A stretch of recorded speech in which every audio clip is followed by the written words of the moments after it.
नमस्कार, मैं हूं सुरेश कुमार। आप देख रहे हैं भारतमणि इंडिया।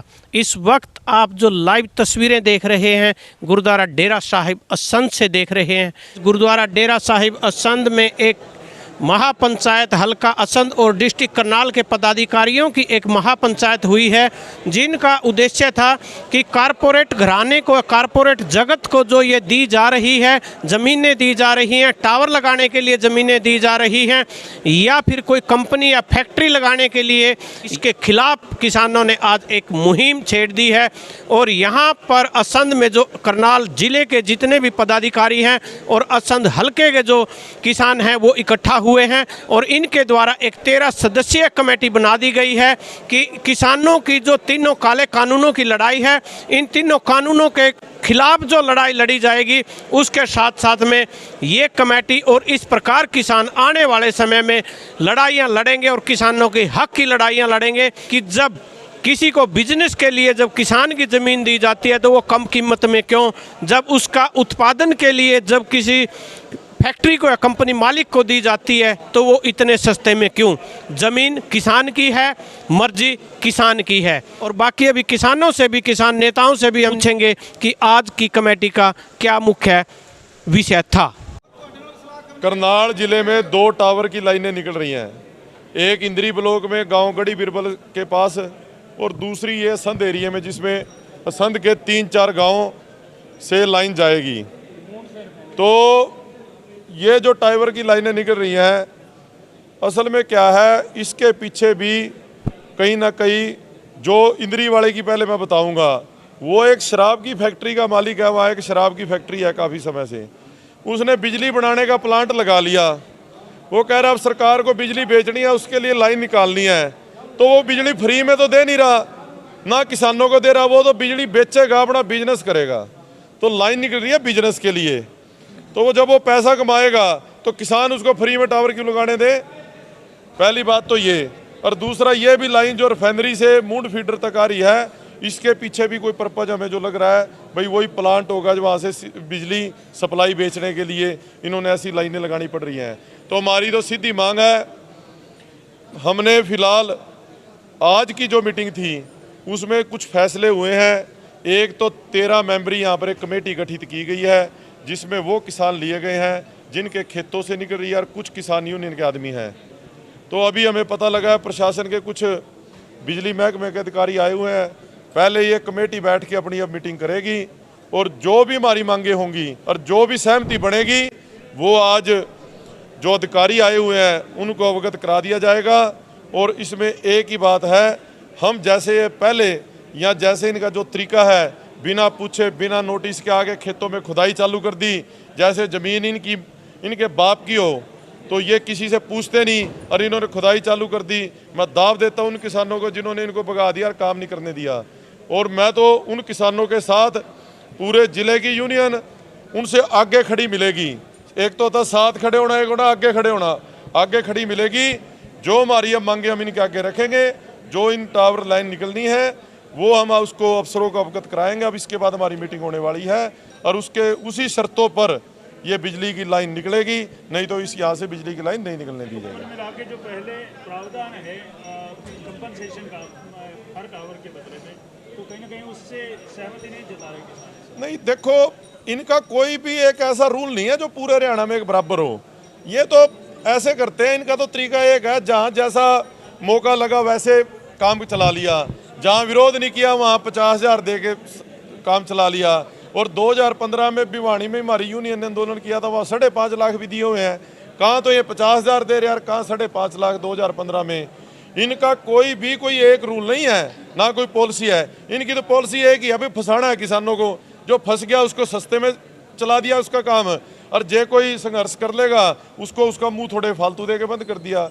तो देखो, जिस किले में से टावर की लाइन जाती है उस किले की वैल्यू 0 हो जाती है। कल को भविष्य में, अब ये शहर के पास लगती ज़मीनें हैं, उन किलों की यदि कीमत की बात करोगे या फसल के नुकसान की बात करोगे तो उसमें किसान का बहुत बड़ा नुकसान है।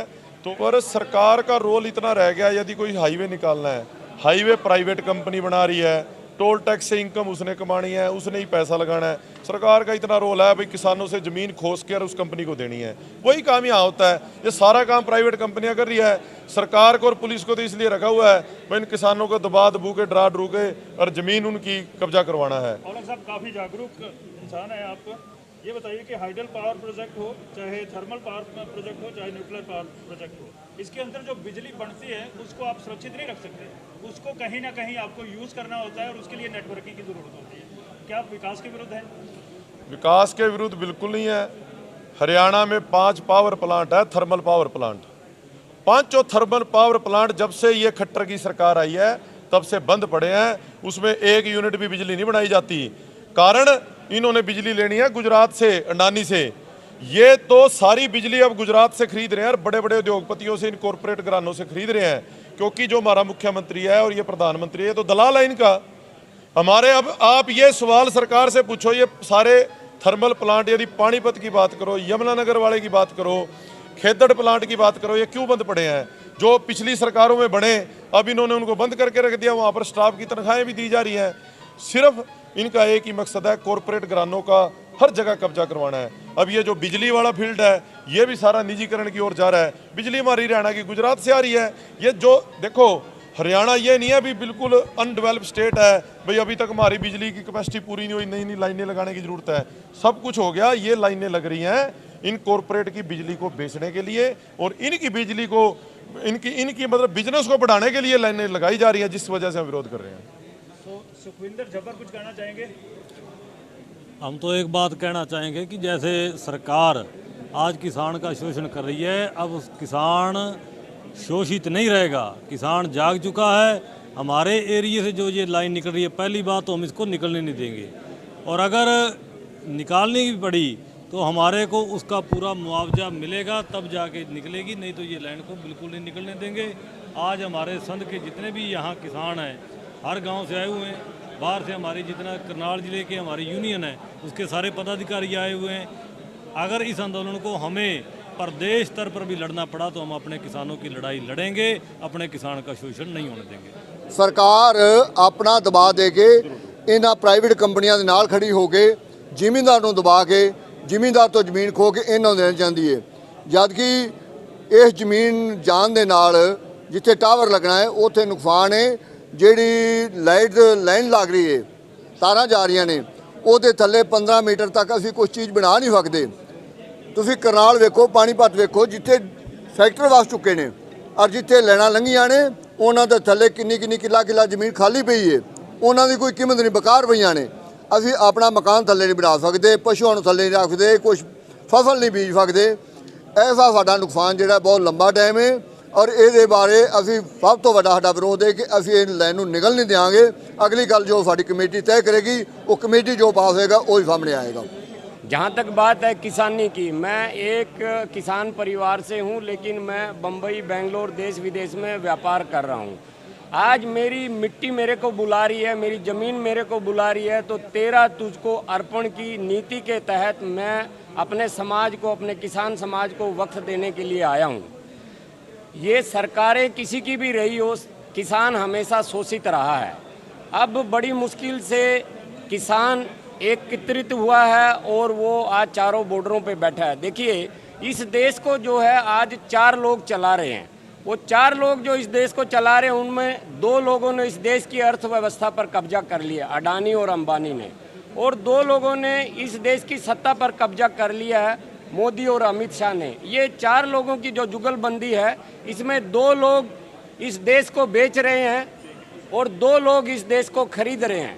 हमने इस जुगलबंदी को तोड़ना है। आज देखिए हम असंध के अंदर जो आए हैं, जो ये मूंड फीडर से पानीपत तक जो ये हमारी हाई टेंशन लाइट, ये बिजली के खंभे जो आ रहे हैं, इनमें देखिए कि किस तरीके से ये किसान को गुमराह कर रहे हैं। मात्र 70,000 रुपया मुआवजा ये उनको दे रहे हैं। आप सरकारी किसी भी जीटी रोड के यहाँ से अगर अपनी लाइन निकालनी है तो आपको उसका मंथली देना होता है। मैं इन किसानों को ये कहना चाह रहा हूँ कि या इस सरकार को कि अगर इनकी ज़मीनें कहीं पे जा रही हैं तो इनको एक मुश्त मिलना चाहिए। फिर जो 33 साल का जो पट्टा था जो आपने बोला था उसके हिसाब से भी मिलना चाहिए। साथ में किसानों को हर 3 साल में एक बढ़ोतरी का भी होना चाहिए। आज हम बाजार में बैठते हैं तो 2 साल का या 3 साल का हमारा एग्रीमेंट लिखा जाता है, तो हर 1 साल के बाद या 2 साल के बाद 10% या 20% उसमें बढ़ावा होता है। लेकिन ये किसान को एक तरीके से अलग तरीके से किसान को लूट रहे हैं, और जितनी भी चीज़ें हैं इन्होंने प्राइवेट कर दी हैं सारी की सारी। आज चाहे वो जितनी भी हमारी पावर प्लांट है वो सारे के सारे इन्होंने एक तरीके से चरणबद्ध पिछली सरकार में इनको जो बनाया गया था आज बड़े तरीके से बंद करके ये अडानी और अंबानी को बेच रहे हैं। सारी चीज़ें इन्होंने हर चीज़ बिकाऊ रख दी है इस हिंदुस्तान में, लेकिन किसान एकजुट हो चुका है। और जैसा कि आपने बोला 6 महीने से या 7 महीने से मैं वहाँ लगा हूँ, देखो जो हमारे किसान बुजुर्ग माताएं बहनें वहाँ पे बैठी हुई हैं, हम उन लोगों के लिए बाथरूम सेवा दे रहे हैं। हमने 1100 के करीब हमने वहाँ पे बाथरूम बनवा के दिए हैं किसानों को, क्योंकि देखो ये किसान जो है वो एक धूप छाँव में सभी में रह के वो अपनी लड़ाई लड़ रहा है। और किसान लड़ाई क्यों लड़ रहा है? देखिए ये ज़मीन और ज़मीर बचाने की हमारी लड़ाई है। इस ज़मीन और ज़मीर बचाने की लड़ाई में हमारे बुजुर्गों ने कभी मुगलों ने जब हमारे ऊपर शासन किया तो हमने 700 साल तक उनको जजिया दिया। जब अंग्रेज़ों ने हमारे पास शासन किया तो हमने उनको लगान दिया, और यहाँ पे राजाओं का भी राज रहा है तो हमने उनको कर दिया। लेकिन हमारे बुजुर्गों ने कभी भी इस ज़मीन को नहीं छोड़ा, क्योंकि ज़मीन को हमने अपनी माँ का दर्जा दिया है। और जब एक माँ 2 बेटे पैदा करती है तो एक बेटे को वो सरहद पे भेजती है जो देश की रक्षा के लिए तिरंगे में भी लिपट के आता है, लेकिन दूसरा बेटा उसका 150 करोड़ लोगों का पेट भर रहा है, लेकिन कोई भी आदमी उनकी सूद लेने के लिए तैयार नहीं है। जब यहाँ पे इस देश के अंदर जब कोरोना काल चल रहा था तो पिछले दरवाजे से जून में ये लोग जो है अध्यादेश लेके आए और फिर उसको कानून का अमली जामा पहनाया। तो आज कोरोना बढ़ा है कि आज किसान की ये बात बड़ी है, इनको ये कानून रद्द कर देना चाहिए।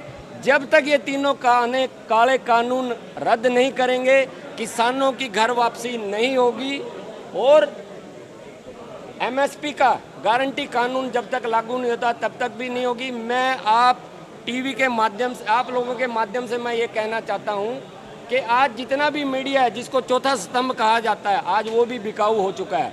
आप जैसे भाई साथी अपना सब कुछ पैसा लगा के कम से कम हम किसानों की या जो भी मजमूल है जो आप उनकी आवाज़ उठा रहे हैं, आपका तहे दिल से धन्यवाद है। मैं तो सभी से एक ही चीज़ कहूँगा कि भाई इस आंदोलन में सभी अपना साथ दें।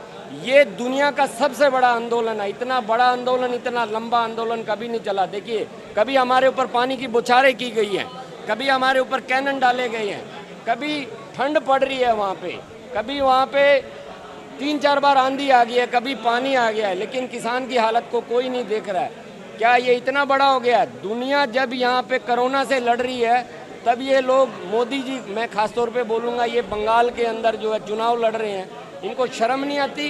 ये किसान के बारे में ये सोचना नहीं चाहते? किसान जो इस देश का अन्नदाता है उसके बारे में इनके कोई भी संवेदनशीलता इनकी नहीं है। किसान की जो हालत है वो पहले ही बहुत ख़राब है।